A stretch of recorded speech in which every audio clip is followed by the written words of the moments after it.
হজযাত্রাকে সহজ, সুন্দর ও নিরাপদ করতে হজ ম্যানেজমেন্ট সেন্টার চালু করবে সরকার। এর মাধ্যমে দেশে বসে সার্বক্ষণিক মনিটরিং এর মাধ্যমে হজযাত্রীদের সেবা নিশ্চিত করা হবে।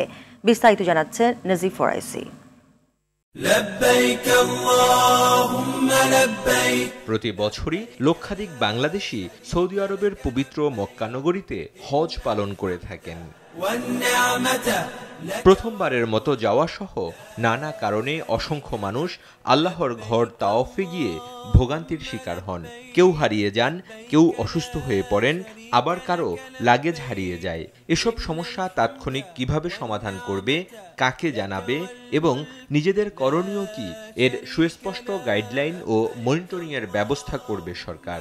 দেশে বসেই হজ ম্যানেজমেন্ট সেন্টারের মাধ্যমে হজ যাত্রীদের সার্বক্ষণিক সেবা নিশ্চিত করা হবে।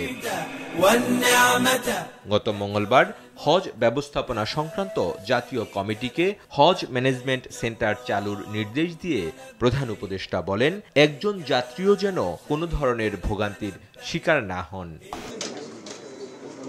দেশে লাইসেন্সপ্রাপ্ত হজ এজেন্সির সংখ্যা ১,২৭৫টি।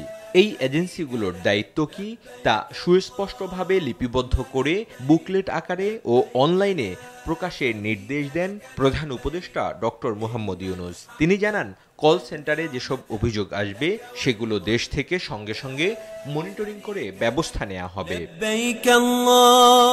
নাজিফ ফরাইসি, RTV, ঢাকা। ছোট্ট একটা চাকরি করেও নিজের একটা বাড়ি করার স্বপ্ন দেখছি, কারণ সেই স্বপ্ন পূরণে আমার ফাইন্যান্সিয়াল পার্টনার আইডিএলসি দিয়েছে সহজ লোন।